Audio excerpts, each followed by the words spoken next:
thir tu te chibai le vek ule hei mizo idol in ti siak meka thil dang lam deuh mai a thleng le don te pawh nih hmel a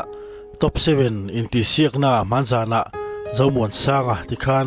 top 7 contestant te zinga vandui na tokin aron zai sual pala amaro chu hei tundin hmuna hian mi puilamin ron chhanchhuah tumin an bei chhomek te pawh nih hmel a tuna hian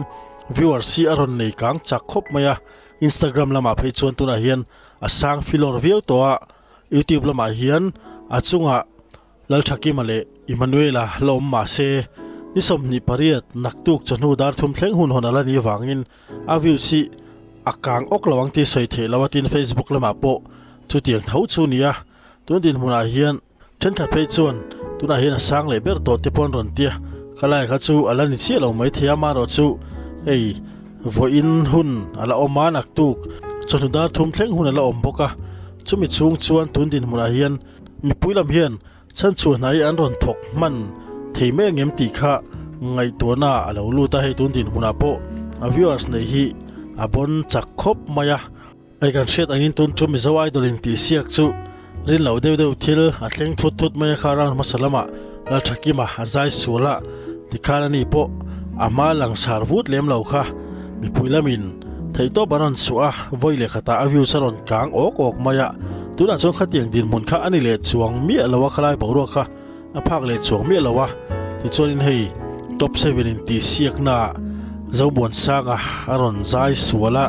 la thuron theingila ani polal thakima angdewin a main chuti te vutin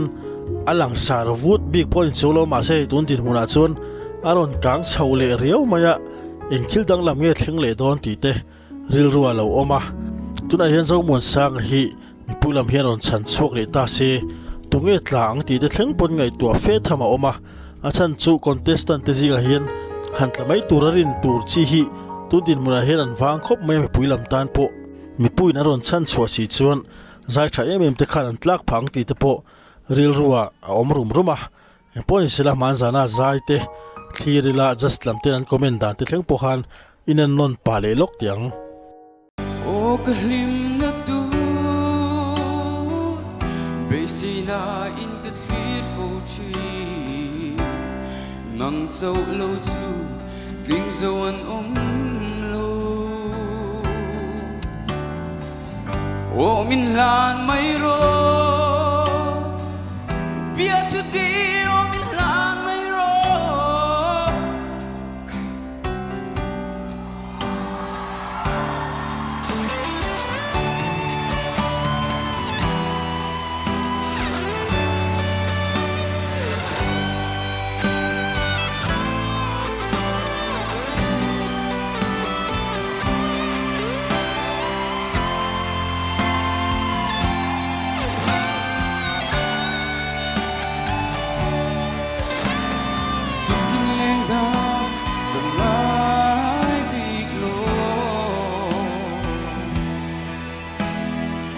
tiếng lai khung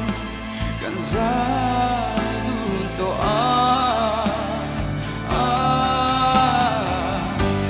โอคากันง่ายถ้าอาZomuansangaอาใจเชียนี่มีจงเราให้มีจานพอเฮียนอามาเราจะข้ารอนเจ็ดปัลเวลาบกะเฮลายเจ็ดเชียนให้ตุนจุมาเฮียนอารอนโหลดลินปุยเวเลทุ่งโดนเอ็มตีค่ะจนนั่นเลียนตักนี้ตัวนับพอเฮียนไงจานทำขบินทิลอากัลเฉาเมกะนี่จะรับปกันเสียงเดียวกันZomuansangaให้จะสวลมาสิลามีปุยลำเฮียนอันรอนชันชัวกังเอ็มรอนชันชัวตาเสตรงเอตบเซเวนจังเฮียนตละตาอังตีเตเล่งคันไงตัวเฟททำเอามานี่เองป้อนี่สิละ Justin เองที่นี่มาสั่งคันคอมเมนต์ตีเตเทียนนนเลยลกใจละ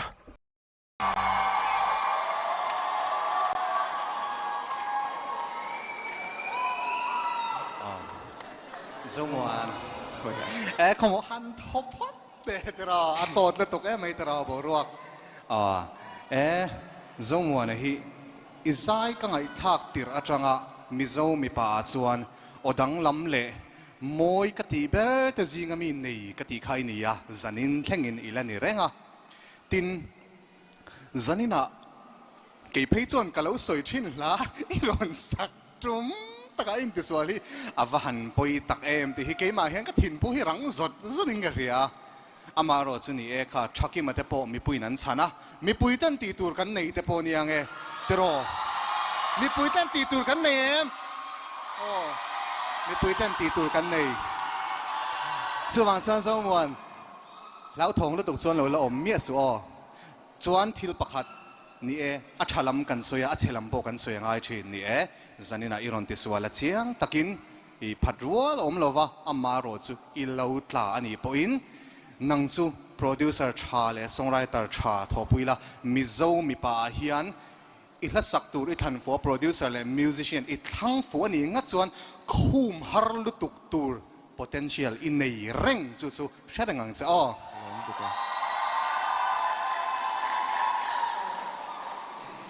Zomuan tu la phuang nge kha la ka Joe ti to pen ka sia Joe ti to dia la nge ron sak dono kan ti khan tu phuang nge yang o ka lo tia kha kan siat lo wang isak thin an yen ni lo athar ve de ti na ni chu ni karinga nia iron zai chan tir sim a po khan hey annex a isak le tur ngai tua loka zai khai ang deu khan ka sia hey I o hi atir te changa hey kan du ngal chi nar le bengin kar ka soi jin viau me the hi nar le bengin kara rinal de oron suak kan ti khania chu izaya hi romantic thei boka chuanin niati pal hi chu om velo thei lawa mo sing nun jin ko mai chu dro kha kha chu eng po ni se I khatiang la kha ti thei je la in me ka ti yonen khan mo le kalo me Zomuan onal bang lo pa enga tige tiang ha binti enga tige khativel khani ron om ni tro ngapa ui em mase ni e ke minga soyang khan mi pui te pon ti tur an nei te pon yanga stil lawa chuan zanina I o chuak shim po amoi ngai ne le moi renga la dam takhi mizo la om to po le om le tura te pon yang chu isak thei tur hi tam taka oma ila lotling viau don garinga mizo idol stage ani mo stage ani lawa mo chu nang ma hi in discover zela ka man zanang so yang ni kori ronin clip ronin phor chana in phor bang lo la chu ka thoron chani box se izai chu amoi kati Olika Zomuana just lam te pon andu tlang ni na hriata comment pon pe thakop maya chumin rol chuan puke minga te pon an be se nang deu khan tuna he mi puilam hian anti tu ron ti ta se Zomuana hi tlange nge turarin hanita maro chu mi puilam hian ron chhanchhuah kan I chuan seitong khan tuin nge tlak phang ti te thlengin ngai tuana om lo thei lawa chumin rol chuan top 5 a hian mi pasar hian tling le thot theng em ti te ril ruwa om boka tin thli tulam te po ka zo mai du cheu chu he thil mi pui manga in chhanchhuah theina welcard ti mayang vis nga ber chhanchhuah theina dana hi top 5 atang hi chon om to lo che a fu na la hi omang em ti te thlengin ngai tuana oma a chan chu he tiang ani chon hei ta thein om don lo ani mela chu min irwal chuan a che thatin an chiat an tlak pui pha thei box sia chung thil chi sang chu khan sang a thleng kwal thei sia khang kha don kwal vek angai na chena om box sia top 5 atang tal hi chon he thil hi om tori lo se a fu zo ka ngem ngel om se fu thawang ti te thleng khan mani thawin zo taila entinan top 5 a khan tuemo langsar vut lo kharon che chile ta se mi puilam te ron chen chuak le ta se ringot po khangai tu thama oma chan chu ei chan lo khana ama borok nei lo te po he tiang din huna ron din chon mi puilam aron tang ruala aron nile zel thomai sia ali lam zong chuan mani tan tuan fence tan chuan a that na lai alom om na lai tam viawanga hamaro chu an vai khai khom na tangi ro chuan a fu lo na lai te po om ni te pon kan ria Zomuana poi tun din muna hemi puilam hian an chhanchhuah ke alati dot theilo na adam chhuah mel riau maya atu te mai pon lom puyom rualin round sang chhojel se he thil hian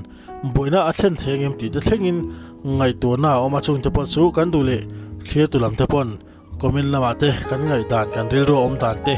kan soi zui ve bok don ni o pon sila tun chuma tan chuan khami kha khati jong khani le photo se